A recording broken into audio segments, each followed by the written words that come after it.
warahmatullahi wabarakatuh.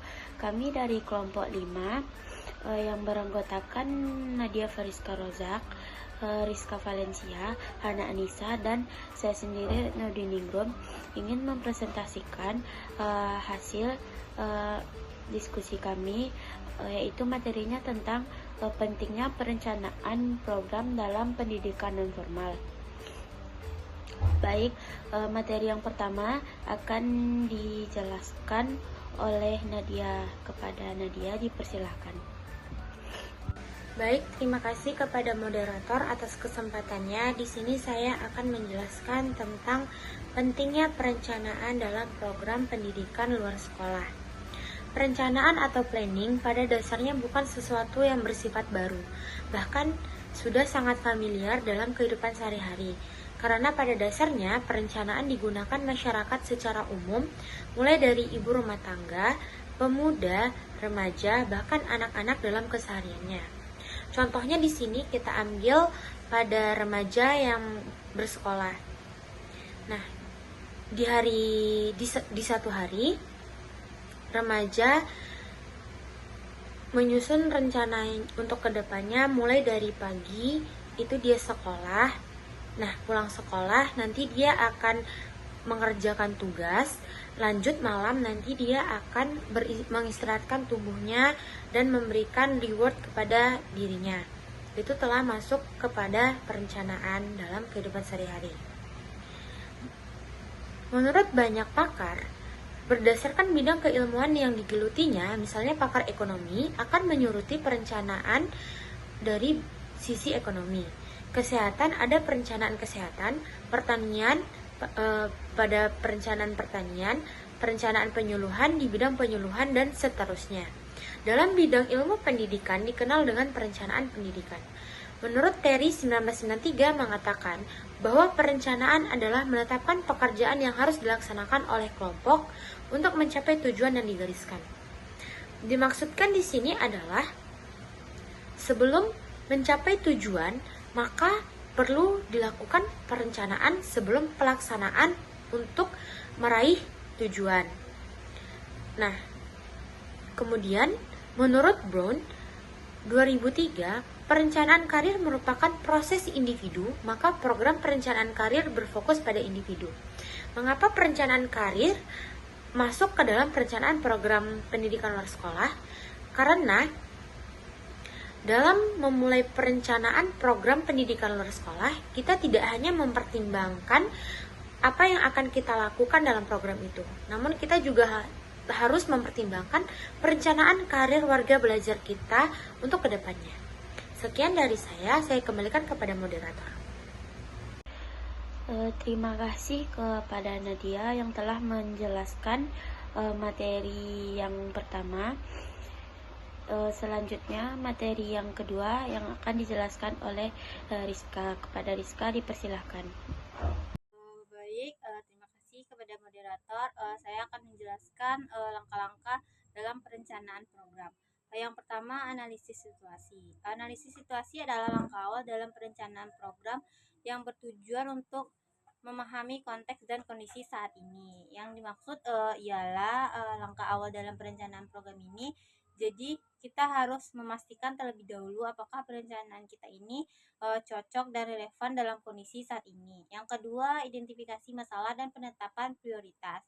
Setelah analisis situasi dilakukan, langkah berikutnya adalah mengidentifikasi masalah utama yang perlu diatasi dan menetapkan prioritas, yaitu melibatkan pengumpulan data dan analisis yang valid dalam memastikan bahwa masalah yang diidentifikasi benar-benar relevan dan signifikan pada masyarakat. Yang ketiga, perumusan tujuan dan target. Tujuan dan target yang spesifik, terukur, dapat dicapai, relevan, dan terikat waktu.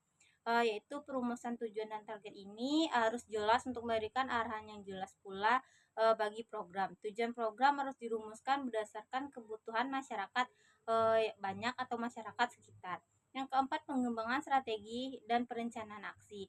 Setelah tujuan dan target ditetapkan, langkah berikutnya adalah mengembangkan strategi dan rencana aksi untuk mencapainya. Yaitu pengalaman strategi dan rencana aksi ini setelah tujuan dan target ditetapkan pada tahap ini melibatkan penentuan langkah-langkah yang konkret untuk mencapai tujuan yang telah ditetapkan atau yang telah ditentukan. Yang kelima, penjadwalan dan pengalokasikan sumber daya, yaitu ini melibatkan penentuan kapan dan di mana program akan dilakukan dan akan dilaksanakan, dan alokasi sumber daya seperti apa yang dibutuhkan program dan apa yang diperlukan program. Ini termasuk sumber daya manusia, finansial atau materi. Sekian dari penjelasan materi saya kembalikan kepada moderator. Terima kasih kepada Rizka. Materi yang ketiga yang akan dijelaskan oleh Hana. Kepada Hana, dipersilahkan. Baik, terima kasih kepada moderator.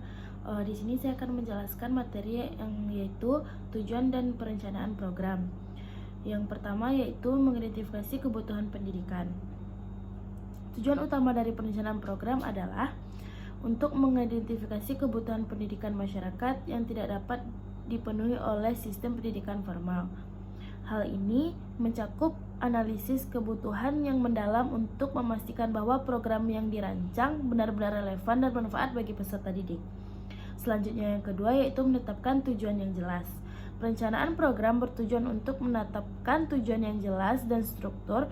Tujuan ini harus spesifik, dapat dicapai, relevan, dan terkait waktu. Dengan menetapkan tujuan yang jelas, program dapat lebih mudah dievaluasi dan diukur keberhasilannya. Ketiga, mengalokasikan sumber daya secara efektif.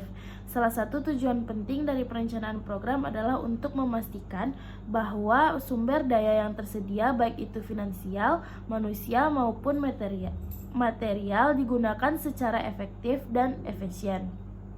Perencanaan yang baik membantu menghindari pemborosan dan memastikan bahwa setiap sumber daya digunakan untuk mendukung pencapaian tujuan program. Selanjutnya yang keempat, meningkatkan efisiensi dan aktivitas program. Perencanaan program bertujuan untuk meningkatkan efisiensi dan efektivitas pelaksanaan program. Dengan perencanaan yang baik, setiap langkah dalam program dapat dirancang untuk memaksimalkan hasil dengan menggunakan sumber daya yang minimal. Selanjutnya yang kelima, mengurangi risiko dan kesalahan. Perencanaan yang matang membantu mengidentifikasi potensi masalah dan risiko yang mungkin timbul selama pelaksanaan program. Dengan demikian, tindakan pencegahan dapat diambil untuk mengurangi risiko dan menghindari kesalahan yang dapat menghambat pencapaian tujuan program. Baik, itu materi yang saya jelaskan. Saya kembalikan kepada moderator. Terima kasih kepada Hana yang telah menjelaskan materi yang ketiga. Selanjutnya materi yang terakhir yang akan saya jelaskan sendiri.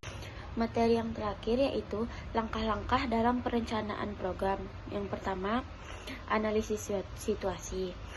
Analisis situasi adalah langkah awal dalam perencanaan program yang bertujuan untuk memahami konteks dan kondisi saat ini. Ini melibatkan pengumpulan data dan informasi yang relevan untuk mengidentifikasi kekuatan, kelemahan, peluang, dan ancaman yang dihadapi oleh program. Menurut HIL 2020, analisis situasi mencakup evaluasi lingkungan internal dan eksternal untuk mendapatkan gambaran yang komprehensif tentang faktor-faktor yang dapat mempengaruhi keberhasilan program. Yang kedua, identifikasi masalah dan penetapan prioritas. Setelah analisis situasi dilakukan, langkah berikutnya adalah mengidentifikasi masalah. Mengidentifikasi masalah utama yang perlu diatasi dan menetapkan prioritas. Ini melibatkan penentuan isu-isu yang paling mendesak dan memiliki dampak terbesar terhadap tujuan program tersebut.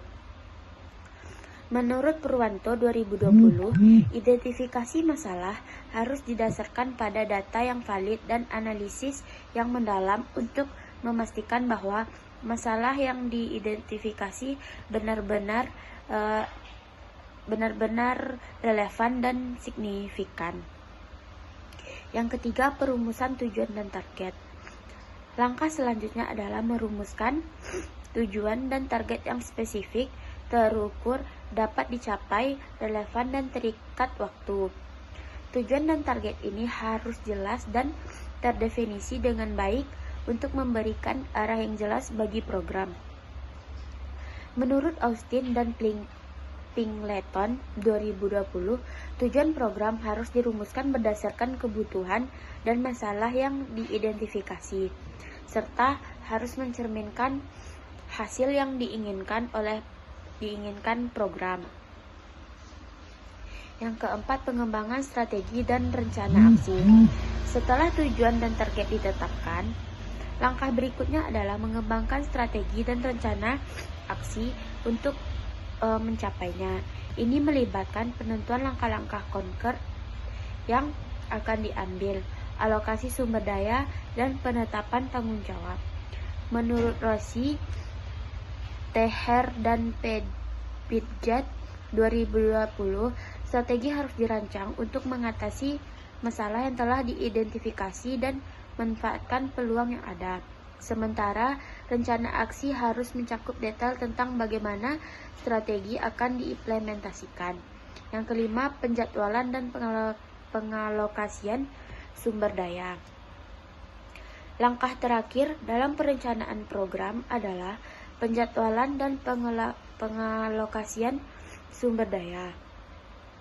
Ini melibatkan penentuan jadwal untuk setiap kegiatan dalam program dan alokasi sumber daya yang diperlukan, termasuk sumber daya manusia, finansial, dan sumber daya dan material. Menurut Universitas Bung Hatta 2007, penjadwalan yang baik memastikan bahwa semua kegiatan dilakukan tepat waktu dan sumber daya digunakan secara efisien. Sekian penjelasan materi dari saya.